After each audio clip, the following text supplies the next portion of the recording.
സമ്മതിച്ചു. NSS ജനാധിപത്യം ഇല്ല എന്നാണ് പറയുന്നത്. നേരത്തെ പറഞ്ഞ ആരോപണം തന്നെയാണ് വീണ്ടും ആവർത്തിക്കുകയാണ്. അങ്ങനെ കേസ് കൊടുക്കട്ടെ. ജനാധിപത്യം ഇല്ലാത്തടത്ത് അതിനെതിരെ ആക്ഷേപമുള്ളവർക്ക് കേസ് കൊടുക്കാം. അവർ കൊടുക്കട്ടെ.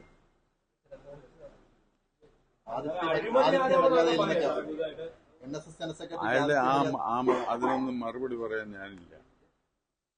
ജനാധിപത്യം ഇല്ല എന്ന് നിങ്ങൾ പറഞ്ഞതുകൊണ്ട് ഞാൻ മറുപടി പറഞ്ഞു. ആർക്കും അത് ഇപ്പം ആരെല്ലാം പറഞ്ഞു. അങ്ങേരുടെ അച്ഛനെ പറ്റി ആര് പറഞ്ഞിട്ടില്ലേ? അങ്ങേര് തന്നെ അങ്ങേരുടെ അച്ഛനെ പറ്റി വ്യക്തിപരമായ ആക്ഷേപങ്ങൾ പറഞ്ഞിട്ടില്ലേ? ഇല്ലേ?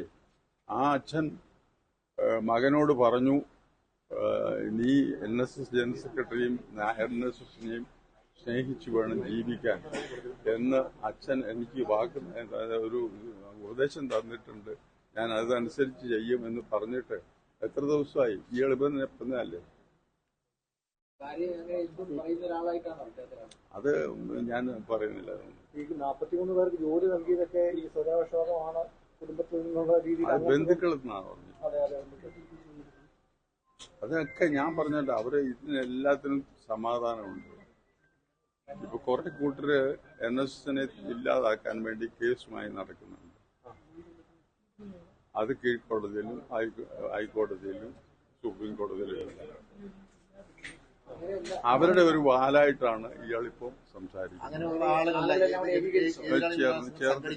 അതിന്റെ ഭാഗം സംഘടിച്ചിട്ടുണ്ടല്ലോ. അവരെല്ലാം ആണല്ലോ അവിടെ മീറ്റിങ്ങിന് പങ്കെടുക്കാൻ നോട്ടീസ് ഉണ്ടോ? അങ്ങനെക്കെതിരെ ഒരു ഗൂഢാലോചന നടക്കുന്നുണ്ടോ? എന്നെ ആൾക്കാർ ഞാൻ 64 വർഷമാണ് ഇതിനകത്ത് കയറിയിട്ട്. ഒരുത്തം വിചാരിച്ചാലും എനിക്കെതിരെ ഗൂഢാലോചന വെക്കാൻ പറ്റിയ തെറ്റൊന്നും എന്റെ ഭാഗത്തുനിന്നും ഉണ്ടായിട്ടില്ല. ഞാൻ എത്ര പ്രാവശ്യം അങ്ങനെ മറുപടി പറഞ്ഞിട്ട് ആർക്കും അവിടെ നിഷേധിച്ചിരിക്കുന്നത്? സുരേഷ് ഗോപി പുഷ്പാർച്ചന നടത്തില്ലേ?